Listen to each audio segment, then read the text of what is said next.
ये चुप्पी जिम्मेदार है श्रद्धा की मौत के लिए।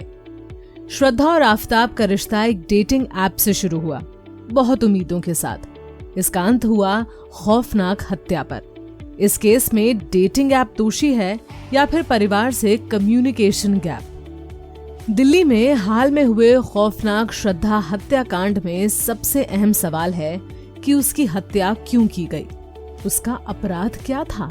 आमतौर पर किसी करीबी साथी के मर्डर पर शब्द उठता है बेवफाई। इस केस में ये शब्द भी श्रद्धा के बॉयफ्रेंड आफताब अमीन पूनावाला के संदर्भ में ही सामने आया है। आफताब ने किस तरह अपनी गर्लफ्रेंड को मारा, उसके 35 टुकड़े किए और फिर नए खरीदे रेफ्रिजरेटर में रखा। इन सब की तफसील में जाए बिना, किसी पर उंगली उठाए बिना उस सामाजिक परिवेश की जांच करने लायक है जिसमें इस तरह का भयानक अपराध हुआ। यहाँ सबसे बड़ा खलनायक लग रहा है संवाद का अभाव, या इस तरह कह लें कि सारे संवादों का टूट जाना। इस केस में कोई भी बात करने की स्थिति में नहीं था। श्रद्धा ने 2020 में अपनी मां को खोया और इसके बाद से वे अपने पिता के संपर्क में नहीं थी। उसके पिता विकास वॉकर को नहीं पता था कि उनकी बेटी कहाँ है, जब तक कि उन्हें श्रद्धा के एक दोस्त ने अलर्ट नहीं किया। इसी तरह आफताब को ऐसे शख्स के रूप में पेश किया जा रहा है जिसे एकांत पसंद है और जो मुश्किल से किसी से बात करता है। उसका परिवार अब अचानक से घर छोड़कर कहीं और शिफ्ट हो गया है। उनके वर्तमान पते के बारे में जानकारी नहीं है। ये तो एक सच्चे दोस्त लक्ष्मण नादर का शुक्रिया कि वे श्रद्धा की परवाह करते थे, और जब उन्हें उसका फोन स्विच्ड ऑफ मिला तो सचेत हो गए और इस तरह हत्या का खुलासा हुआ। एक अन्य दोस्त रजत शुक्ला ने दावा किया कि एक डेटिंग ऐप पर आफताब से मिलने और उसके साथ रहने के बाद श्रद्धा के व्यक्तित्व में नाटकीय बदलाव आया था। रिपोर्टों के अनुसार उसने एक मैसेज भेजा। इसमें कहा गया था, यार मुझे खबर मिली है। ये नहीं लिखा कि खबर क्या है। ये सारी जानकारी निराशाजनक रूप से अकेले युवा लोगों की एक दुखद तस्वीर चित्रित करती है। ऐसे लोग जो अलग थलग हैं, दूसरों से कट चुके हैं और पुरानी पीढ़ी से समर्थन नहीं मिल पा रहा। श्रद्धा केस में डेटिंग ऐप्स को दोषी ठहराया जा रहा है। ऐसा इसलिए क्योंकि श्रद्धा और आफताब एक पॉपुलर डेटिंग ऐप बम्बल पर मिले थे। इसकी टैगलाइन है, आज क्या होता है जब महिलाएं पहला कदम उठाती हैं।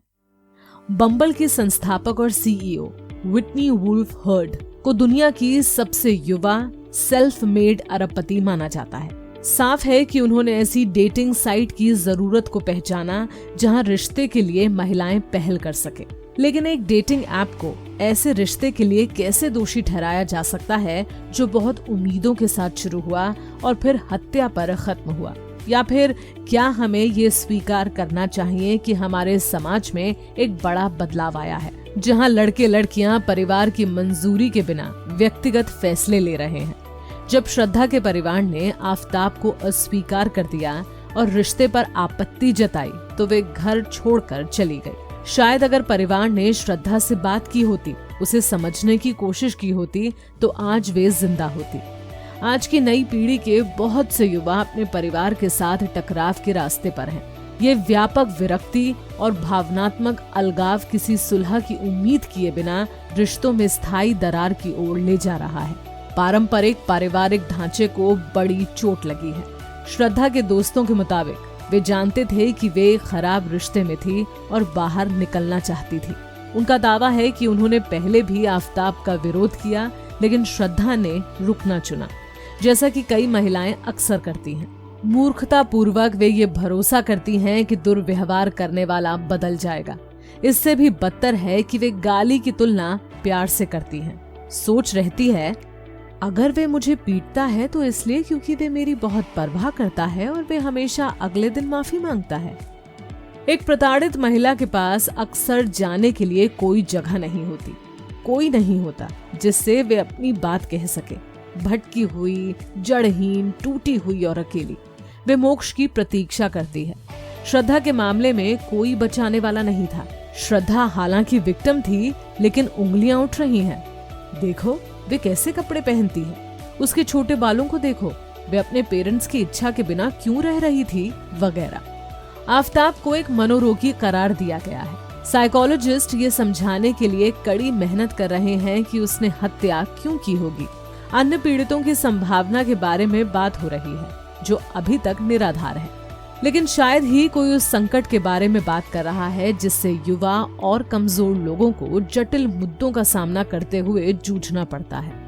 अगर मई के उस दुर्भाग्यपूर्ण दिन श्रद्धा अपने पिता और दोस्तों से बात करने में सहज होती, अगर उसने खतरे के बारे में बताया होता और पड़ोसियों या पुलिस से मदद मांगी होती, तो आज चीजें दूसरी होती।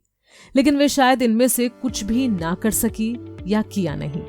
अमेरिका का एक सामान्य मुहावरा है, हमें बात करने की जरूरत है। वाकई हमें बात करने की जरूरत है, हम सभी को, एक दूसरे से, हमारे पार्टनर, माता पिता, बच्चों, दोस्तों और सहकर्मियों से। शुरुआत के लिए कभी देर नहीं होती।